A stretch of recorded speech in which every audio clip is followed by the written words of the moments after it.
Donc on a fait le choix en fait de vous présenter un projet à l'échelle de la Bretagne qui s'appelle Bretagne Mobilité Augmentée et qui est un projet qui est parti il y a longtemps, il y a plus de 2 ans, d'un constat et de discussions que nous avions avec des banquiers, avec des chefs d'entreprise, avec la SVA, avec d'autres, justement sur la responsabilité sociale de l'entreprise, ou sociétale de l'entreprise. Dans le domaine, dans le secteur en particulier de la mobilité, donc au nom de l'équipe BMA, et avec l'esprit de BMA qui flotte, puisque le projet est né dans ces lieux, je vais vous en parler. Donc je ne reviens pas là-dessus, puisque on a déjà eu l'occasion de voir quels étaient les grands principes fondateurs de la démarche RSE, donc une démarche qui doit avoir des résultats environnementaux, socio-économiques, avec un ancrage territorial, les ressources humaines, travailler sur les process de production et avoir une stratégie de responsabilité sociétale. Ce qui avait attiré notre attention, c'était en particulier les résultats économiques et l'ancrage territorial. On sait tous qu'il faut avoir des résultats en matière de développement durable et en particulier environnementaux. On s'était posé la question il y a 2 ans de savoir ce qu'on pouvait faire quant à l'économie, aux résultats économiques. Est-ce que la RSE pouvait être un remède anti-crise? Est-ce qu'on pouvait, grâce à ces principes-là, essayer d'amortir un certain nombre d'effets pervers sur les entreprises? Et comment on pouvait essayer de monter un projet ensemble? Alors c'est un énorme projet, il y a beaucoup de partenaires, il y a 17 sites d'expérimentation. Donc mobiliser un territoire, donc celui de la Bretagne, pour ancrer vraiment dans les faits un projet de grande échelle.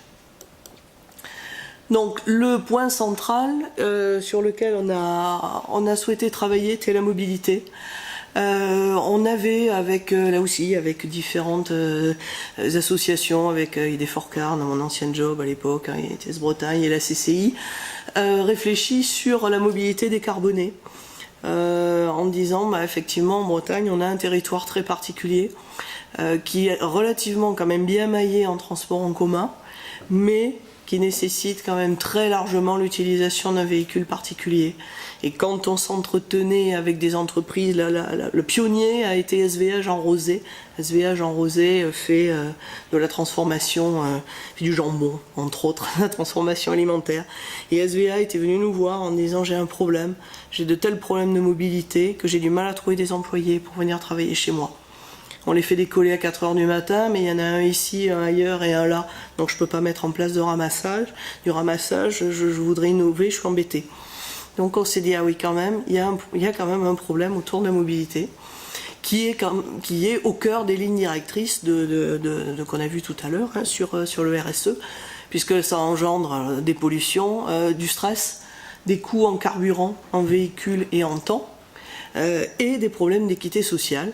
Parce que moins on a de sous, plus on habite loin. Il y a eu pour moi l'horreur absolue, c'était les maisons à 100 000 € qui ne pouvaient être construites que loin. Donc vous achetiez une maison à 100 000 € parce que c'était pas cher. Donc vous l'achetiez loin. Et là vous vous remettiez 1 heure de trajet par là-dessus. Donc c'était une espèce de politique anti-tout qui ne faisait que entamer sous probablement un bon mouvement de cœur au départ qui entamait l'équité sociale. Donc la mobilité, c'est plus la variable d'ajustement que c'était à une époque où on disait on répartit les activités suivant des a priori politico-économiques, et puis ma foi on se déplacera, ça se déplacera. Non, c'est plus ça. Maintenant ça pose quand même un certain nombre de problèmes cœur pour l'entreprise. Donc on s'est aussi concentré sur les bénéfices économiques et en termes de conditions de travail pour l'entreprise et l'employé, et on travaille aussi sur les bénéfices pour les territoires. Voilà, donc ça a été un des statements fondateurs. La question de la mobilité qui plonge l'entreprise dans une problématique qui touche à son insertion dans le territoire et interroge la relation au travail. Alors, 3 petits chiffres qui ne sont pas si petits.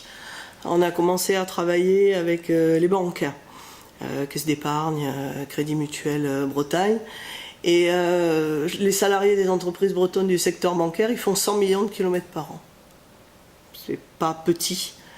Ils font 20 millions de déplacements professionnels, 80 millions sur des trajets domicile-travail.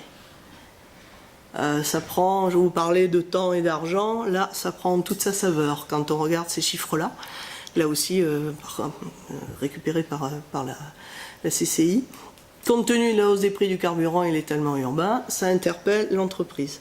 Ça interpelle l'entreprise parce que c'est du temps perdu, parce que c'est de la fatigue supplémentaire, et puis parce que ça coûte extrêmement cher d'avoir un parc automobile qu'il faut acheter, entretenir, lui faire engloutir des litres de gasoil. On se rend compte à ce niveau-là que c'était vraiment un problème dont il faut s'occuper de manière assez structurée. Donc, on a pris le parti d'évaluer le coût de la mobilité sur la part du revenu disponible des salariés. Donc ça a été une réflexion avec les DRH, en disant, mais en fait, ces coûts-là, ils viennent en moins pour le salarié, soit parce qu'il y va de sa poche en allant travailler, soit parce que le fait de payer les véhicules de fonction, de rembourser les frais professionnels coûte relativement cher à l'entreprise et du coup n'autorise pas une répartition soit de bénéfices, soit d'augmentation sur l'ensemble des salariés. Donc ça a clairement un coût économique et social. Et effectivement, dans certains cas, il y a je vous parlais de SVA, c'est un maillon faible, c'est un point faible pour l'entreprise et son attractivité. Alors, à travers ça, on a creusé un petit peu plus, donc on s'est rendu compte que ces fameux trajets domicile-travail faisaient 15% du temps de travail légal. Alors là, celui-là, pour le coup, quand on conduit, autant dans le train, on peut faire un petit quelque chose, autant dans la voiture, on fait pas forcément grand-chose. Moi-même, quand je fais du travail de domicile-travail, j'ai tendance, comme je concentre sur la conduite, à oublier des trucs que j'ai fait dans la journée. Donc ça a même un espèce de truc de lavage de cerveau. Donc c'est complètement contre-productif. Ça rapporte pas grand-chose à pas grand monde. Donc comment on fait pour essayer de récupérer ces 15% qui ont un coût, si on le rapporte au coût horaire du salarié? Et à ce qui met, ça peut faire des économies de presque 8 millions par an pour les banques que je vous ai citées. On était dans cet ordre-là. Donc après, on s'est dit, bon, mais on va faire les mesures traditionnelles, encourager le partage de véhicules entre salariés, promouvoir des solutions alternatives. Puis on s'est dit, bon, on va essayer de rentrer un peu mieux dans une vraie démarche. Donc mettre en place un vrai projet. Autour de quelques impacts à l'aspect méthodologique relativement simples. Donc je vous ai parlé de l'urgence d'utiliser autrement les ressources.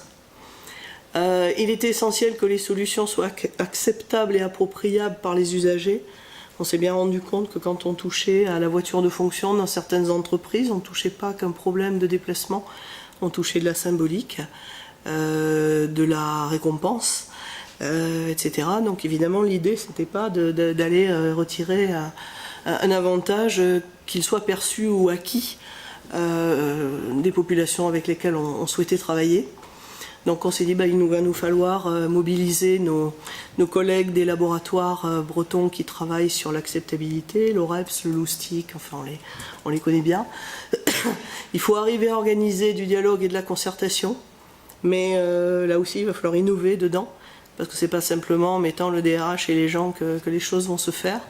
Donc il faut qu'on convainque les entreprises d'être de vrais laboratoires, ce qu'on a appelé l'échelle 1, dans lesquels on allait expérimenter à la fois des méthodes de co-construction et des solutions, pour créer une compétence collective, ce qui permet après de reproduire d'une organisation à l'autre ce qu'on a fait. On est dedans. Ça fait 1 an qu'on travaille, on a 17 démonstrateurs, donc on a nos fameux gens du jambon, on a les universités de Rennes, on a des centres commerciaux, on a la route du meuble, enfin j'en passe et des meilleurs. Il y a un site, vous tapez Bretagne mobilité augmentée, vous allez tomber dessus. Et on a associé à la démarche donc les consommateurs de mobilité, ça c'est aussi bien le citoyen que les personnes dans les entreprises. On y associe les fournisseurs de mobilité autour de la valeur ajoutée pour l'entreprise. On y associe les organisateurs de mobilité, collectivités, etc. Et évidemment, avec l'idée de faire émerger des moteurs de croissance sur le territoire, donc de améliorer la compétitivité des entreprises au travers des solutions que l'on met en place. Avec, là aussi, des points de repère un petit peu différents. Donc la mobilité qui structure l'activité des individus. Une solution qui ne prend pas en compte les spécificités des activités de l'usager ne rencontre en général pas de succès. On a bien vu que quand on met à droite à gauche des voitures en autopartage, ça ne fonctionne pas forcément très bien. Et de travailler longuement sur l'acceptabilité. Donc, ça, je ne le commande pas, on connaît. Hein. On a élaboré un petit modèle qu'on a travaillé avec les personnes qui étaient les sujets des expérimentations. On a donc bâti 17 démonstrateurs. Dans chaque démonstrateur, donc, il y a eu une analyse très fine de l'activité. Qui est là-dedans, qui travaille là-dedans, où est-ce que vont les gens, quand est-ce qu'ils viennent, pourquoi faire, comment et quoi. À partir de là, on regarde quelles sont les possibilités de solutions à mettre en place et on les teste. Ça semble tout bête, mais c'est pas si tout bête parce que c'était pas du tout comme ça qu'on faisait fonctionner l'importation d'une solution de mobilité sur un territoire. Donc, pour chaque démonstrateur, qu'est-ce qu'on fait ? On fait une vraie stratégie d'élaboration de l'évolution des activités, parce que pour certains de nos démonstrateurs, ça va changer leur activité. La route du meuble, ils ne vont plus travailler pareil. Du tout. Certains centres commerciaux vont changer leurs horaires d'ouverture ou même des magasins. L'université de Rennes a bousculé les heures de départ et de démarrage et de fin des cours pour éviter des grands embouteillages et des grands problèmes de mobilité des étudiants.